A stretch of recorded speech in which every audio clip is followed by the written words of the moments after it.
Hello! I understand that a few of you are struggling with neck pain, especially when lifting your head and shoulders off the mat.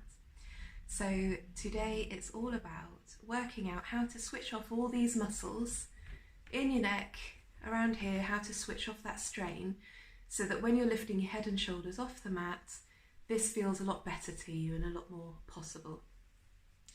First of all, I want to say it is absolutely nothing you are doing that is wrong that is causing this. So it's not your fault that it's happening. It happens to a lot of people.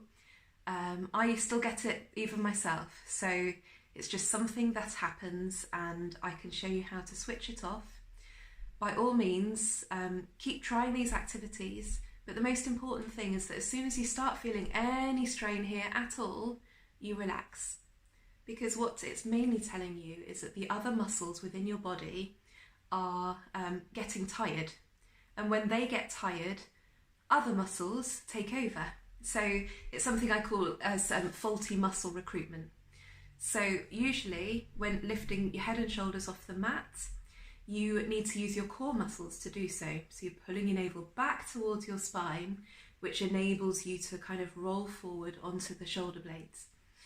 But when these core muscles get tired, and that can easily happen in a lesson, these ones, they're like this, I'm gonna help, no, it's my turn.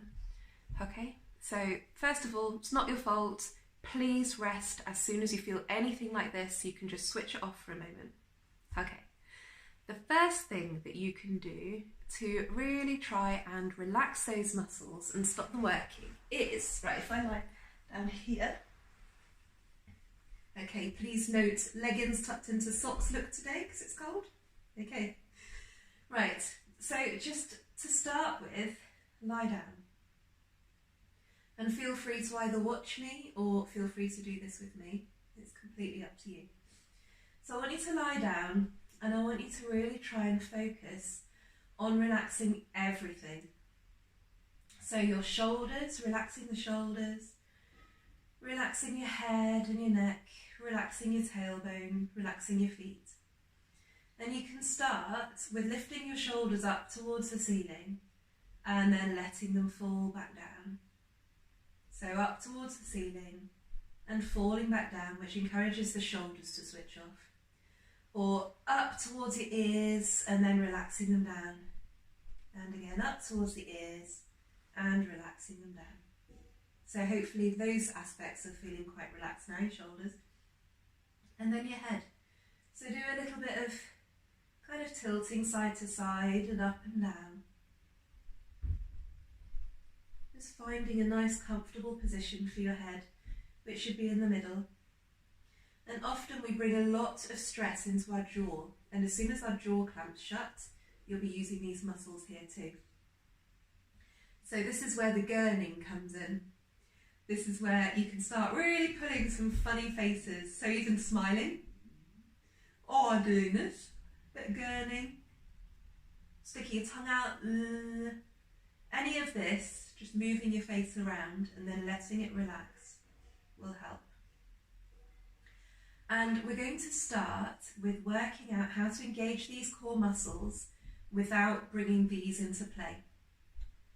So lying down, keeping everything fully relaxed, I want you to take a breath in and then exhale as you draw your navel back down towards your spine and then draw your rib cage also, pressing the back of the rib cage into the mat, drawing the top ribs down towards your hips, down towards the floor, and then release. So taking a breath in. And exhale, engage those core muscles. So you're lifting up the pelvic floor, you're pulling your navel back towards your spine, drawing the rib cage down and into the mat as well. And release. And again, breathing in. And exhale, engaging the core muscles, pulling the ribs downwards. And what you might feel is that you naturally start to want to lift these shoulders up. So trying it again, see what happens if you allow the shoulders to go up. So breathing in. And exhale, engage those core muscles, draw the rib cage down, see how it feels. What it might feel is that actually you kind of want to roll forward onto the bottom of your shoulder blades here, and then release back down. So let it happen really naturally, breathing in and exhale, engaging those core muscles, drawing the rib cage down, allowing the ribs to lift from the mat at the back, keeping the shoulders relaxed, and release back down. And again, breathing in and exhale, engaging the core muscles, drawing the ribs downwards as you naturally want to come up, and then release. So now I want to talk to you about head placement. So quite often, as you're doing this, I see a lot of people leaving their heads behind because they're like, no, all the strength is coming from here, so my head needs to be back here. And that can be quite painful. But I also see the other extreme. So when people are coming up, and then they're really tucking their head down, and they're looking down towards their pubic bone, and there's no gap here at all. And then they release, okay? And either way, you're just going to be using these muscles here. So what I want you to do is work towards allowing your head to lift up at the same time as your shoulders, so you're coming up in alignment. So if we took a breath here, and exhale, engage those core muscles, draw the rib cage down, allow your head and shoulders to lift up off the mat, and your head is also lifting up, but you're not jutting it forward, you're not tucking it down, you're not leaving it behind. You're just letting it kind of flow just naturally here. So your gaze is to your mid-thighs. So I say quite a lot of eyes to thighs here. And then release back down. And take a breath here. Let's try it again. Exhale, engage those core muscles, draw the rib cage down, allow yourself to roll up, eyes to thighs. And release back down. And again, breathing in. Exhale, engage those core muscles, draw the rib cage down, lifting up, eyes to thighs. And one more time like that, so breathing in. And exhale, drawing the rib cage down, engaging those core muscles, eyes to thighs. And what can also help while you're in this position to try and switch those muscles off, it's a bit more gurning. So you can grin, or you can stick your tongue out, or you can do a bit of this, and then relax, and that will help things switch off.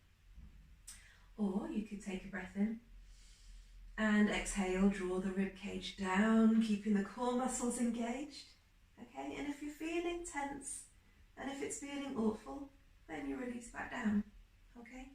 Most important thing, as soon as you're feeling anything in here, the best thing is to lie back down, relax everything fully, reset yourselves, and try again. So breathing in, and exhale, drawing yourself back up, eyes to thighs, okay?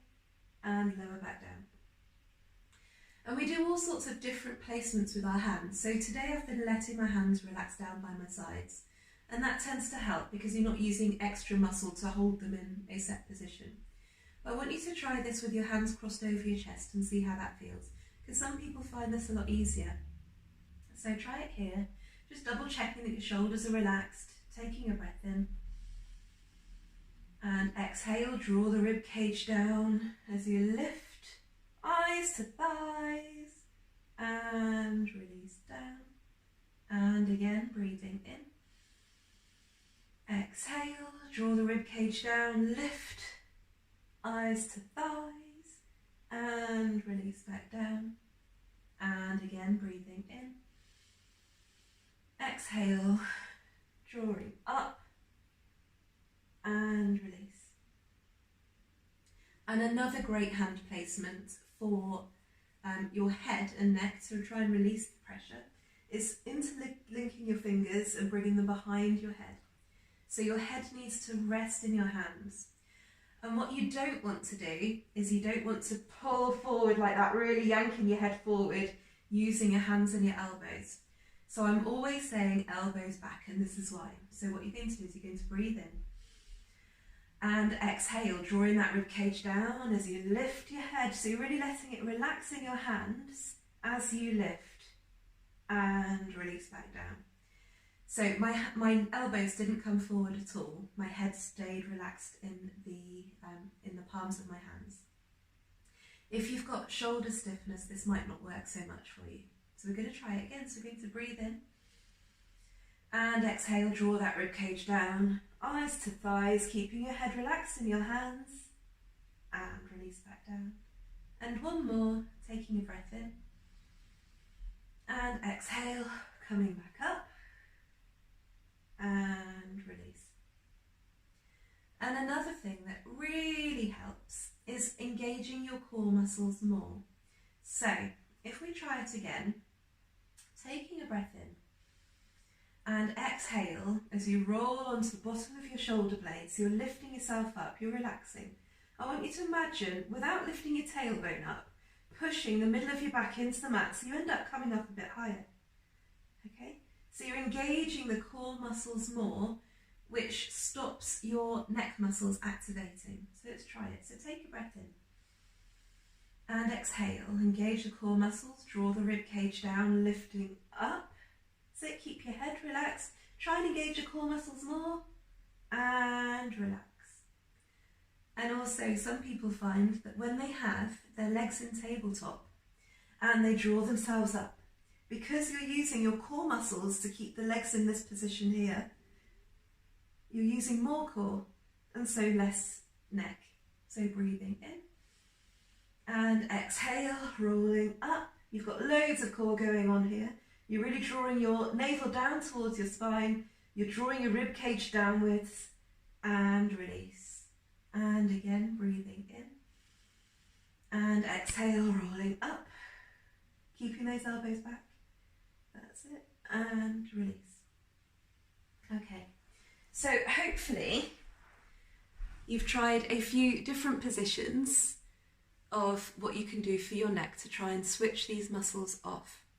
You could even, if you've got stiff shoulders, you could try using a hand towel and holding it either side. So resting your head in the hand towel, holding it either side and bringing yourself forward like that, all in one and back without bringing those elbows forward. Okay, so hopefully this will help you switch off those neck muscles and make your Pilates experience even more pleasurable. All right, any questions, do get in touch. Bye.